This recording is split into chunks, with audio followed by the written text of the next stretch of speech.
আরে বাজান, এই যে তরিকার 5 ঔষধের ভিতরে 1 নম্বর ঔষধ, সকাল সন্ধ্যায় বসে আল্লাহর জিকির করো। আল্লাহর জিকির করলে, আল্লাহর স্মরণ করতে করতে ওই বান্দা বান্দির কলবের ভিতরে আল্লাহর মোহাব্বত, আল্লাহর মারিফত যখন তার কলবের ভিতরে ঢোকে, যখন সে ব্যবসার ভিতরে যায় তখন খেয়াল করে আমার আল্লাহ আমার দিকে চাইয়া আছে। যখন সে কোনো কাজে যায় দেখে আল্লাহ আমার দিকে চাইয়া আছে, তখন ওই আল্লাহর বান্দা বান্দি কোনোদিন হারামের ভিতরে লিপ্ত হইতে পারে না। আর ওয়ানাহান নাফসা আনিল হাওয়া ফা ইন্নাল জান্নাতা হিয়াল মাওয়া। বাজার, আল্লাহর জিকিরে অনেকে গুরুত্ব দেন না, কিন্তু আল্লাহর জিকিরে এমন এক নেয়ামত। আরে গতকালকে আমি মাহফিলে গেছিলাম বাজান, টাঙ্গাইলে মনে পড়তে, টাঙ্গাইল থেকে আসছি। একজন আমাকে বলতে যে হুজুর, আরে কিছুদিন আগে আমাদের এক মুজাহিদ ইন্তেকাল করছে।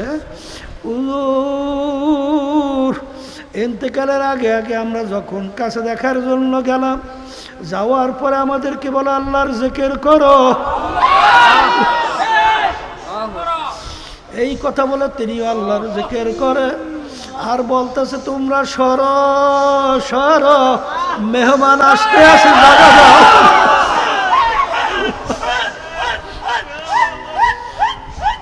আমার দাদাজান রহমাতুল্লাহ আলাইহি, তার কথাও শুনছি ইন্তেকালের আগে আগে।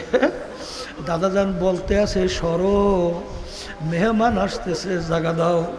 এই কথা বললে সামনে হাত বাড়াইয়া দিয়েছে। এরপরে একটা মিসকে হাসি দেওয়ার পরে এরপরে আল্লাহর কুতুবার দুনিয়াতে নাই। বাজান, যার শেষ হবে কালিমা ফাদা খালাল জান্নাত, যার শেষ রুহটা বের হইবে তাওহীদের উপরে, আল্লাহর একাত্মবাদের উপরে, ঈমানের উপরে, আল্লাহর ফজল ও করমে সে বেহেশতের ভিতরে ঢুকে যাবে। বাজান, জাকিরিন সারা মৌতের পূর্বে তার ঈমান, আল্লাহর নাম বের হওয়া দেখা যায় না। কারণ কুল্লু নাই ইয়াতারাশাহুল মাফিহে, যেই ভান্ডির ভিতরে যা থাকবে কাজ করলে কিন্তু তাই পড়বে। বাজান, ইসমাইল সাহেব রহমাতুল্লাহি আলাইহি খুলনা, কিছুদিন আগেও তার কবর আমি জিয়ারত করে আসছি। বাজান, ওই যে একজনকে কালিমার তালকিন দেওয়ার জন্য যখন গেল, যত তাকে কালিমা পড়াবার চেষ্টা করে, বারবার হাত মুখের কাছে নেয়, টান দেয়, ফু কইরা ছাড়ে, অর্থাৎ বিড়ি সিগারেট অভ্যাস চালু হয়ে গেছে।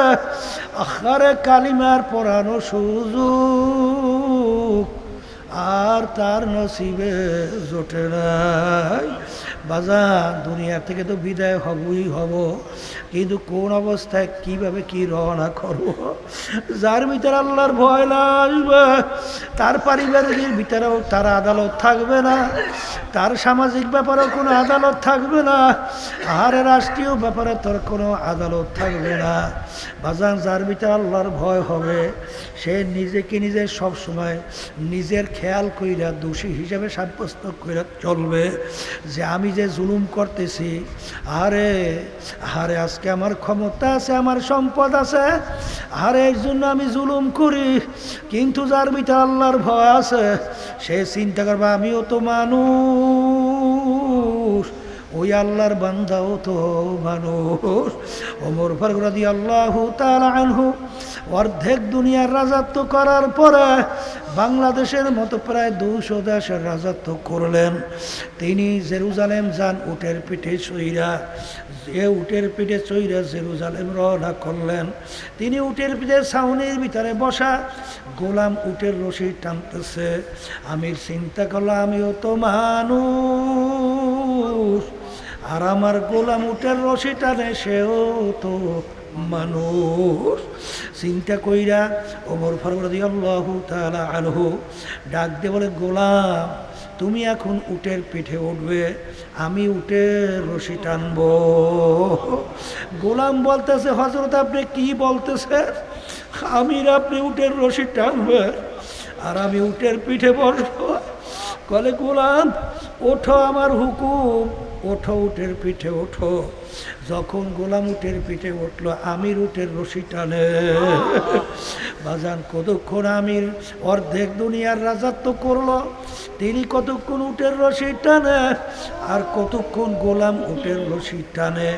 যখন জেরুজালেম পৌঁছলো, তখন উটের রশি টানার পালা পড়লো আমিরুল মুমিনিনে। বাজান লোকজন অভ্যর্থনার জন্য অপেক্ষায় আছে। যখন আহলান সাহলান উটের পিঠের কাছে যাইয়া আমিরকে নামাবার জন্য যখন গেল, উটের ভিতর থেকে গোলাম ডাক দিয়া বলে, আমি আমির না, আমির উটের রশি টানতেছে। যখন আল্লাহর ভয় তোমার ভিতরে পয়দা হবে, তখন তোমার আমলটা আচরণটা এইভাবেই হবে। আর যখন নাকি দুনিয়ার মোহ, দুনিয়ার মহাব্বত যখন তোমার ভিতরে গালেব হবে, তখন তোমার জুলুম জুলুম মনে হবে না। আশরাফুল মাখলুকাত মানুষকে কষ্ট দিতেও চিন্তা হবে না। কিন্তু বাজান রে, আল্লাহর হাবিব সাল্লাল্লাহু আলাইহি ওয়াসাল্লাম এক সাহাবার উপরে যখন হঠাৎ একটা আঘাত করলেন, এখন আল্লাহর হাবিব বলেন, আমাকে প্রতিশোধ হিসাবে তুমি নাও। আল্লাহর হাবিব, আপনি যখন আমাকে আঘাত করছিলেন, আমার গায়ে কাপড় চোপড় ছিল না, আপনি পিঠ কাপড় খালি করেন। যখন খালি করলো, খতম নবুয়তের উপরে চুমা দিয়া বলে, আল্লাহর রাসূল, আমার তো ইচ্ছা ছিল আপনার খতম নবুয়তের মুহূর্তটা দেখার জন্য। এই যে বুঝলেন নাকি, আল্লাহর নৈকট্যে পৌঁছার জন্যে, আল্লাহর খাস বান্দাবান্দি হওয়ার জন্যে গভীর রাত্রে মালিকের সাথে গোপন সম্পর্ক হয়। কথাটা বোঝেন না, বোঝেন নাই? কিন্তু বাজান, ইমান কি নির্ভেজাল কইরা আপনি যে আমলই করবেন সেইটাই কাজে লাগবে। আর নেক আমল করবেন, আপনার দৃষ্টিতে ইমানের ভিতরে ভেজাল, ইমানের মধ্যে কি ভেজাল, এই ভেজাল যুক্ত ইমান দিয়া ওই আমল কিন্তু কোনো কাজে লাগবে না। এই জন্য আল্লাহ ইমানদারদেরকে বলছেন, হ্যাঁ ইমানদারেরা, আমাকে ভয় করো, আমাকে ভয় করার মতো।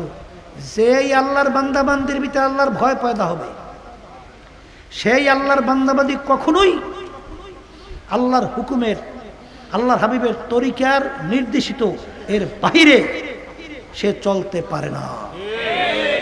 কথা ঠিক কিনা? যার ভিতরে আল্লাহর ভয় পয়দা হয়েছে। কারণ যার ভিতরে আল্লাহর ভয় পয়দা হবে, হাদিসের মধ্যে আসছে, তার গুনাহগুলো এইভাবে ঝইরা পড়বে, যেরকম গাছের পাতা শুকিয়ে গেলে ঝাঁকা দিলে যেরকম ঝইরা পড়ে, তার আমল নামা থেকে গুনাহগুলো এইভাবে ঝইরা ঝইরা পড়ে যাবে। আর যার ভিতরে আল্লাহর ভয় পয়দা হবে, আপনারা জানেন আল্লাহ রাসূল সাল্লাল্লাহু আলাইহি ওয়াসাল্লাম, আল্লাহু আকবার, সাহাবায়ে কেরামদেরকে ভয় দেখাইতেছেন, মৌতের ভয়, কবরের ভয়, এই আযাব গজবের ভয়। সাহাবায়ে কেরাম ভয়তে অস্থির হয়ে গেছে। আল্লাহ রাব্বুল আলামিন জিবরাইল আলাইহিস সালাতু ওয়াস সালামকে পাঠাইছেন, যাইয়া বলো আমার হাবিবকে, যে আমার হাবিব খালি আমার বান্দাদেরকে খালি ভয় দেখায় কেন? শুধু ভয় দেখালেই হবে না, তাদেরকে আশার আলো দেখাতে হবে। আমি মালিক কি একেবারেই বেশি নাকি রাগী নাকি, বা কি কয় ওরা শব্দটাই বলে, আমি তো রহমানুর রহিম। এই জন্য আলী রাদিয়াল্লাহু তাআলা বলছিলেন, ঈমান বলা হয় আল ঈমানু বাইনাল খাউফি ওয়ার রাজা। ঈমান বলা হয় আশা এবং ভয়। শব্দটা কি? বলেন বলেন বলেন। আশা এবং ভয়, এই দুইটা মাঝখানে জায়গার নাম হলো ঈমান। ভয় যেরকম থাকা লাগবে, আশাও সেরকম প্রবল থাকা লাগবে। শুধু আশার সাগরে পেট ভাসালেই হবে না, আবার ভয়ের চোটে অস্থির হইয়া ইবাদত ছাইরা দিলেও হবে না। যদি বলেন কথা ঠিক কিনা? আশাও থাকা লাগবে, ভয়ও থাকা লাগবে।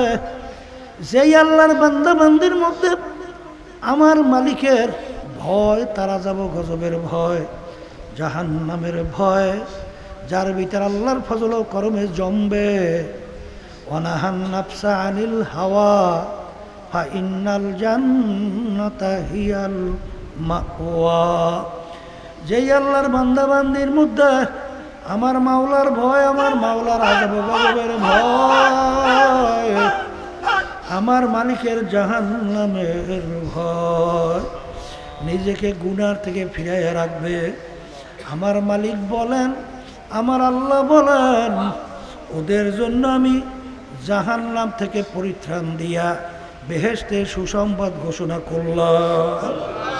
তাহলে আল্লাহর ভয় যদি ভিতরে পয়দা না হয়, ওই আল্লাহর বান্দাবান্দি গোপনে যখন তার সামনে গুনাহ আসবে, সে কোনো দিন গুনার থেকে ফিরতে পারবে না। এই যে পীর মুরিদির মূল উদ্দেশ্য হইল আল্লাহর ভয় ভিতরে পয়দা হওয়া। ওই এক পীর সাহেব হুজুর যে মুরিদদেরকে বাজার একটা সোজা চাপটা মুরিদকে বড় মোহাব্বত করত। অন্যান্য মুরিদেরা যে বলল, হুজুর এই বোকাটাকে এত কেন মোহাব্বত করে? হুজুরের কানে যখন পৌঁছল, হুজুর প্রত্যেক মুরিদের হাতে একটা মোরগ মুরগি ধরাইয়া দিয়া ছুরি হাতে দিয়া বলে, এমন জায়গায় মুরগি বা মোরগ জবাই করবে কেউ যেন না দেখে। হুজুরের কথা মানার জন্য কেউ গভীর জঙ্গলে গোপনে, কেউ দেখে না, মুরগি বা মোরগ জবাই করে নিয়ে আসলো। কেউ ঘরের ভিতরে অন্ধকারে মুরগি জবাই করলো। যার যতটুকু গোপনীয় জায়গা, সেখানে মুরগি বা মোরগ জবাই করে হুজুরের সামনে হাজির। আর ওই বোকা মুরিদ জ্যান্ত মোরগ নিয়ে হুজুরের সামনে হাজির। অন্যান্য মুরিদেরা বলে, কত বড় বোকা, দেখো হুজুরের কথাটাই মানতে পারলো না।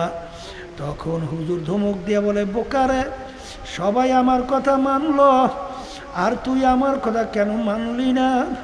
তখন ওই মুড়ি থরথর করে ভয়তে কাঁপে, আর দুই চোখের পানি ফেলাইয়া কাঁদে। আর হুজুরের সামনে ডাক দিয়া বলে, হুজুর আপনি তো এমন শর্ত লাগাইছেন, এমন জায়গায় মুরগি জবাই করবে কেউ যেন না দেখে। হুজুর আপনার কথা মানার জন্য কথার কথা ঠিক মতো ঘুমাতে পারি নাই, ঠিক মতো খাইতেও বলতে গেলে পারি নাই, ঠিক মতো বিশ্রামও করতে পারি নাই। আমার জানা মতে এমন কোনো গোপন জায়গা নাই যেই জায়গায় আমি যাই নাই। কিন্তু দুনিয়ার কেউ আমাকে দেখে না, কিন্তু আমি যখন মুরগি জবাই করা শুরু করি, দেখি আমার আল্লাহ আমার দিকে চাইয়া আছে। হুজুর আপনি তো শর্ত লাগাইছেন, এমন জায়গায় মুরগি জবাই করবে কেউ যেন না দেখে। হুজুর এই জন্য আমি মুরগি জবাই করতে পারি নাই। তখন হুজুর বলতেছে, মুরিদেরা, আমি এই বোকাটাকে এত কেন মোহাব্বত করি এখন তোমরা বুঝতে পারছো কিনা?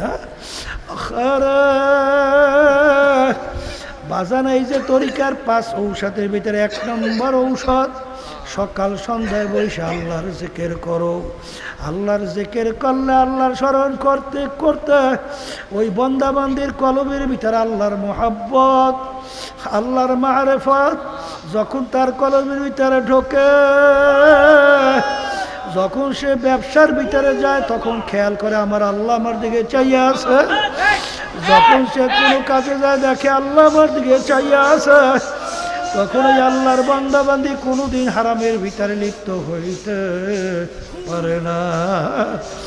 আর ওয়ানাহান নাফসা আনিল হাওয়া ফাইন্নাল জান্নাতা হিয়াল মাওয়া। বাজার, আল্লাহর জিকিরে অনেকে গুরুত্ব দেন না, কিন্তু আল্লাহর জিকিরে এমন এক নেয়ামত। আরে গতকালকে আমি মাহফিলে গেছিলাম বাজান, টাঙ্গাইলে, মনে পড়তে টাঙ্গাইল থেকে আসছি। একজন আমাকে বলতেছে, হুজুর আরে কিছুদিন আগে আমাদের এক মুজাহিদ ইন্তেকাল করছে। হুজুর ইন্তেকালের আগে আগে আমরা যখন কাছে দেখার জন্য গেলাম, যাওয়ার পরে আমাদেরকে বলে আল্লাহর জিকির করো। এই কথা বলে তিনি আল্লাহর জিকির করে। আর বলতেছে তোমরা সর সর, মেহমান আসতে আসে, জায়গা দাও।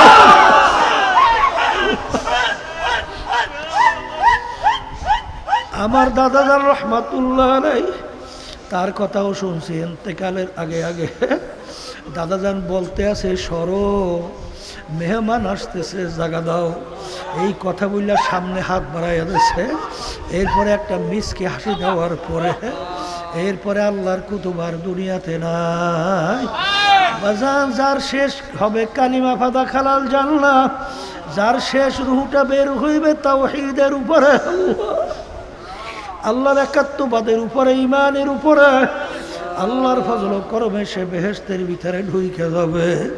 বাজান জাকিরিন ছাড়া মৌতের পূর্বে তার ঈমান, আল্লাহর নাম বের হওয়া দেখা যায় না। কারণ করলো এ নাই তারা শাহুল মাফি হ্যাঁ, যেই ভান্ডির ভিতরে যা থাকবে কাজ করলে কিন্তু তাই পড়বে। বাজান ইসমাইল সাহেব রহমাতুল্লাহি আলাইহি খুলনা, কিছুদিন আগেও তার কবর আমি জিয়ারত করে আসছি। বাজান ওই যে একজনকে কালিমার তালকিন দেওয়ার জন্য যখন গেল, যত তাকে কালিমা পড়াবার চেষ্টা করে বারবার হাত মুখের কাছে নেয়, টান দেয়, ফু কইরা ছাড়ে, অর্থাৎ বিড়ি সিগারেট অভ্যাস চালু হয়ে গেছে। আখারে কালিমার পড়ানো সুযোগ আর তার নসিবে জোটে নাই। বাজান দুনিয়া থেকে তো বিদায় হবই হব, কিন্তু কোন অবস্থায় কিভাবে কি রওনা করব। যার ভিতরে আল্লাহর ভয় না আসবে, তার পারিবারিক ভিতরেও তার আদালত থাকবে না, তার সামাজিক ব্যাপারেও কোনো আদালত থাকবে না, আর রাষ্ট্রীয় ব্যাপারে তোর কোনো আদালত থাকবে না। বাজান যার ভিতরে আল্লাহর ভয় হবে, সে নিজেকে নিজে সবসময় নিজের খেয়াল কইরা দোষী হিসেবে সাব্যস্ত কইরা চলবে যে আমি যে জুলুম করতেছি, আরে আরে আজকে আমার ক্ষমতা আছে, আমার সম্পদ আছে, আরে এর জন্য আমি জুলুম করি। কিন্তু যার ভিতরে আল্লাহর ভয় আছে, সে চিন্তা করবে আমিও তো মানুষ, ওই আল্লাহর বান্দাও তো মানুষ। ওমর ফারুক রাদিয়াল্লাহু তাআলা আনহু অর্ধেক দুনিয়ার রাজত্ব করার পরে বাংলাদেশের মতো প্রায় 200 দেশের রাজত্ব করলেন। তিনি জেরুজালেম যান উটের পিঠে চইরা, যে উটের পিঠে চইরা জেরুজালেম রওনা করলেন। তিনি উটের পিঠে ছাউনির ভিতরে বসা, গোলাম উটের রশি টানতেছে। আমির চিন্তা করলো আমিও তো মানুষ, আর আমার গোলাম উটের রশি টানে, সেও তো মানুষ।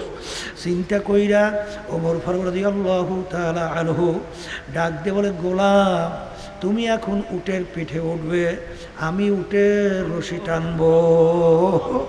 গোলাম বলতেছে, হযরত আপনি কি বলতেছেন?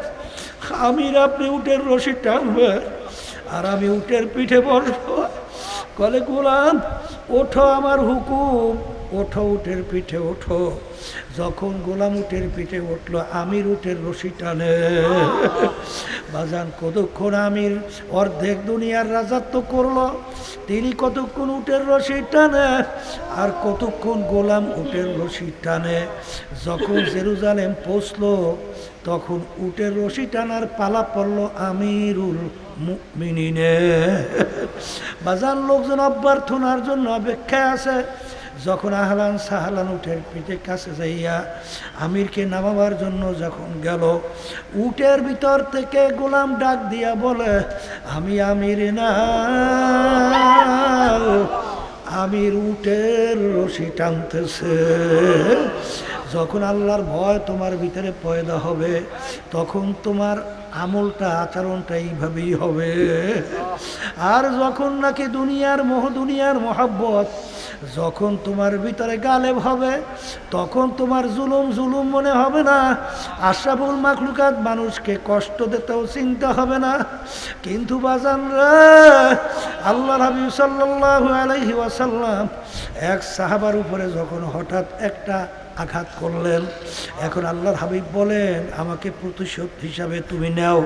আল্লাহর হাবিব আপনি যখন আমাকে আঘাত করছিলেন আমার গায়ে কাপড় চোপড় ছিল না, আপনি পিঠ কাপড় খালি করেন।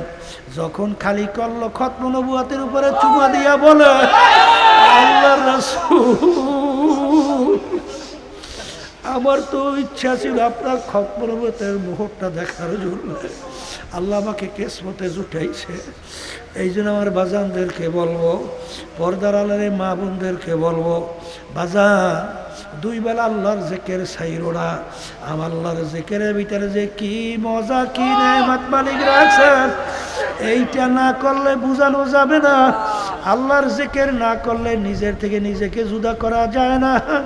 আর মেটা দো আপনা হাসনি কো আগার কুছ মর্তবা চাহো কেদানা খাককে মেলে গোলে গুলজার হোতা হয়।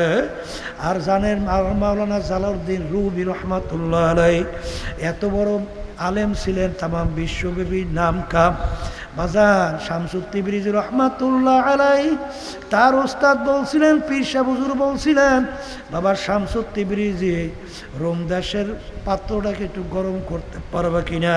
হুজুর দোয়া করলে পারবো। যাও বাবা দোয়া করলাম। যাওয়ার পরে লাগাম ধইরা বলে হুজুর আপনি জালালউদ্দিন রুমি? হ্যাঁ আমি জালালউদ্দিন রুমি। হুজুর বলেন তো এলেম কাকে বলে?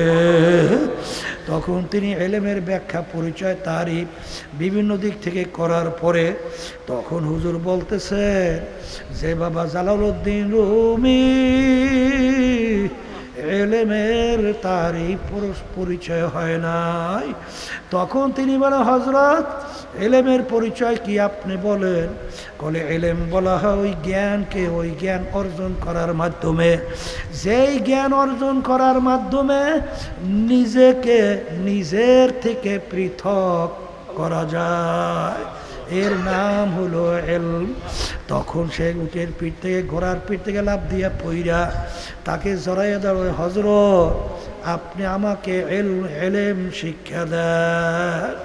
এই জন্য আমার বাজানদেরকে বলবো, পর্দালে মা বোনদেরকে বলবো, বাজান দুনিয়া কিন্তু ক্ষণস্থায়ী।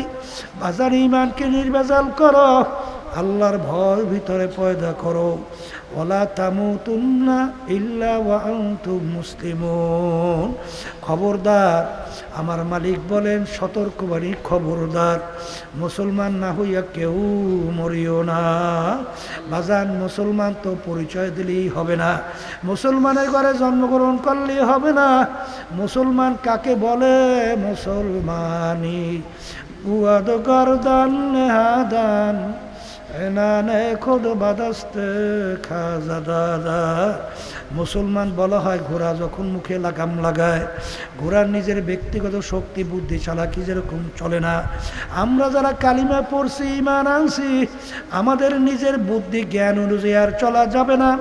আল্লাহ এবং আল্লাহর রাসূল যেভাবে তোমাকে আমাকে চলতে চালাবে, চলতে বলবে, সেইভাবে চলা, সেইভাবে চালাবার নামই হইল মুসলমান। এই জন্য আমার ভাইদেরকে বলবো, বাজান পর্দালে মা বোনদেরকে বলবো, আমার মালিক বলেন ইমানকে, হে ইমানদাররা নির্ভেজাল ইমান করো, আমার ভয় ভিতরে পয়দা করো, খাঁটি মুসলমান হইয়া কবরে যাও। খোদার আকাশটা যদি কেউ মুসলমান না হইয়া, আল্লাহ যেভাবে মুসলমানের সার্টিফিকেট দিছেন, না হইয়া যদি মৌতের বিছানায় পেট ভাসাও, আমার মালিক ডাক দিয়া বলবে আজরাইল ওদেরকে আমি বড় শখ কইরা বানাইছিলাম, ওদেরকে সমস্ত নেয়ামত আমি দান করছিলাম, ওদেরকে চক্ষু নেয়ামত দিয়া দেখার জন্য দিছিলাম, আরে জবান দিয়া কথা বলার জন্য দিছিলাম, ব্রেন দিয়া পড়াশোনা কইরা, জ্ঞান বুদ্ধি দিয়া ব্যবসা বাণিজ্য কইরা, বিভিন্ন কায়দায় কায়দায় দুনিয়া স্বাবলম্বী হওয়ার জন্য দান করছিলাম, হাত পাও দিছিলাম, আরে অনেক কিছু দান করলাম নেয়ামত, আরে আমার হুকুম পালন করার জন্য ওদেরকে বানাইছিলাম, আরে স্বাধীনতা পাইয়া আমার হুকুম অনুযায়ী নিজের জীবনকে চালায় নাই। আমি মুসলমান না হইয়া মরার জন্য নিষেধ করছিলাম, ওরা তো মুসলমান না হইয়া মৌতের বিছরে পেট ভাসাইছে, আরে ওদেরকে জাহান্নাম না দেখাইয়া মৌত করিও না।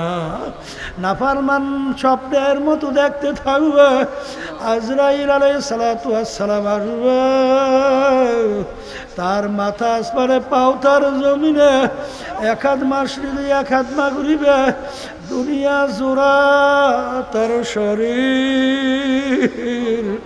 নীল রঙের মতো লেগের মতো দুইটা চক্ষু, সমস্ত শরীরের ভিতরে লম্বা লম্বা কালো কালো কতগুলা পশম, প্রত্যেক পশমের গোড়া দিয়ে আগুনের জিব্বা বাইরেতে থাকবে। এই অবস্থা দেখে নাফরমানের রূহ আর তো বের হইতে চাবে না। ওদিকে জাহান্নামের দরজা টাস টাস কইরা খুইলা যাবে, জাহান্নামের আগুনগুলা দাউ দাউ কইরা জ্বলতে থাকবে। আল্লাহ জাহান্নামের সব বিচ্ছুগুলা গড়াইয়া গড়াইয়া তাকাইয়া থাকবে। আল্লাহ আল্লাহ আমাদের সবাইকে মাফ কইরা দিয়া। রুহু তো তার বের হইতে চাইবে না, 360টা মাকামের ভিতরে পালাপালি করবে। আল্লাহ আজায় সালাতু আসসালাম বলে খাবিস, দুনিয়ার ভিতরে আমার মালিক তোকে স্বাধীনতা দিয়ে রাখছিলেন, আমার মালিক বলছেন খবরদার, আরে মুসলমান না হইয়া মরিস না। আরে ওরে খবির, এখন তো আমার মালিকের হুকুম হয়ে গেছে তোকে ধইরা নেওয়ার জন্যে। এই কথা বইলে যখন রুটাকে খপ কইরা ধইরা যখন টান মারবে, কলিজার রগগুলা সেইরা সেইরা নিয়ে চইলা যাবে, আর কোনোদিন আসবে না। এই জন্য আমার বাজানদেরকে বলবো, পর্দারে মা বোনদেরকে বলবো, বাজান মুসলমান বলতেই কিন্তু মন চায়, ঈমানকে মজবুত করবে, আল্লাহর ভয় ভিতরে পয়দা করবে, চোখে পানি কলম নরম করবে, খাঁটি মুসলমান হইয়া কবরে যাবে। শয়তান এবং নফস আম্মারা, মানুষ শয়তান তোমাকে আমাকে শত্রু হিসাবে ধোঁকা দেয়, শত্রু হিসাবে নেকের কাজে বাধা দেয়, বিভিন্ন কায়দায় তোমার আমার ঈমানকে দুর্বল করে।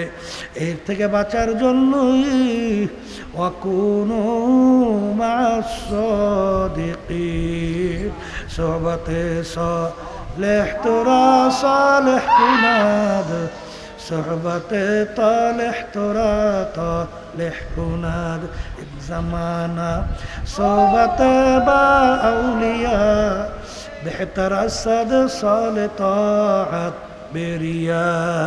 হে কবরের যাত্রীরা, একটু পরীক্ষা কইরা দেখো, যারা সহি হক্কানি আল্লাহ ওয়ালা নায়েবে রাসূল খাঁটি আল্লাহ ওয়ালাদের সঙ্গে যাদের সম্পর্ক থাকে, তাদের আমল আখলাক চরিত্র দেখো।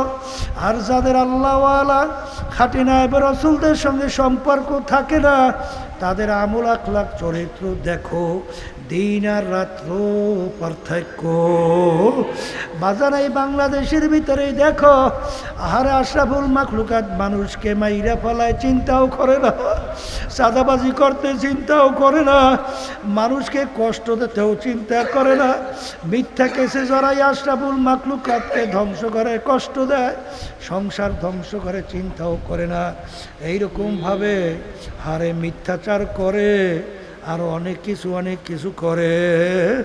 আর যারা সহি হক তরিকার সঙ্গে জড়াইয়া যারা চলে, আল্লাহর ফজল করমে তারা অহেতুক একটা পিঁপড়াকেও কষ্ট দেয় না। এর পরীক্ষা কইরা দেখো, কারণ তাদের ভিতরে আল্লাহর ভয় পয়দা হয়, তাদের ভিতরে আখেরাতের চিন্তা আসে, তাদের ভিতরে মৌতের চিন্তা আসে, তাদের ভিতরে কবরের চিন্তা আসে, তাদের ভিতরে কিয়ামতের ময়দানের চিন্তা আসে, তাদের ভিতরে জাহান্নামের চিন্তা আসে।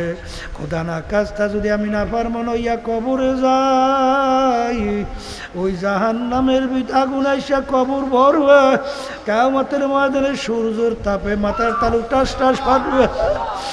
আল্লাহ, জাহান্নামের আগুনে জ্বলতে জ্বলতে আমার আল্লাহ বলে, কুল্লামা নাদিজাত জুলুদুহুম বাদদাল্লাহুম জুলুদান গায়রাহা। আমার আল্লাহ বলে, রে আমার বান্দা বান্দিরা, জাহান্নামীরা জাহান্নামের আগুনে জ্বলতে জ্বলতে ওদের চামড়াটা শরীর থেকে পৃথক হইয়া জমিনে ধারাস করিয়া পড়িয়া যাবে। লা ইয়ামুতু ফিহা ওয়ালা ইয়াহিয়া। আল্লাহ বাজার আমি বলি নাই, কোনো পীর বলে নাই, কোনো মুফতি বলে নাই, আল্লাহ রাব্বুল আলামিন বলছে, আমি শুধুমাত্র শোনাইতেছি। এই জন্য আমার বাজানদেরকে বলবো, বাজার কোন লাইনে হাঁটো, কোন পথে হাঁটো, দলাদলি বুঝি টুঝি না। বাজার আমাদের উদ্দেশ্য ঈমানকে নির্ভেজাল মজবুত করা, আল্লাহর ভয় ভিতরে পয়দা করা, খাঁটি মুসলমান হইয়া কবরে রওনা করা। যেখানে গেলে যাদের সঙ্গে সম্পর্ক রাখলে আমার ঈমান নির্ভেজাল মজবুত হবে, আল্লাহর ভয় ভিতরে পয়দা হবে, খাঁটি মুসলমান হইয়া কবরে যাওয়ার আল্লাহর ফজলে আশা করা যায়। এরকম জায়গায় যাইয়া তাওবা কইরা খাঁটি মালিকের পাগল হইয়া তারপরে অন্ধকার কবরে রওনা করতে হবে। আল্লাহুম্মা আমিন। এই ঘরের মেলোকের হাত উঠাও, গুনার কথা মনে করো, দুই চোখের পানি ফালাও, মালিকের দরবারে কান্দো আর মাপ চাও। যদি কান্না না আসে মনকে বুঝাও, ওরে মন একদিন এই ঘরের দরজা দিয়ে নতুন বউ হয়ে উঠছিল রে মন। কত মেয়ে লোকে শরবত খাওয়াইল, কত মেয়ে লোকে বাতাস করলো, আবার এমন একটা দিন আসবে এই ঘরের দরজা দিয়া মরা লাশ হইয়া বের হবা। ছেলে কানবে মামা করে, মেয়ে কানবে মামা করে, জবাব তো আর দিবা না। আল্লাহ আপনি একটি মাঠের দিকে চাইয়া দেখে আপনার বান্দারা কিভাবে কান্দে।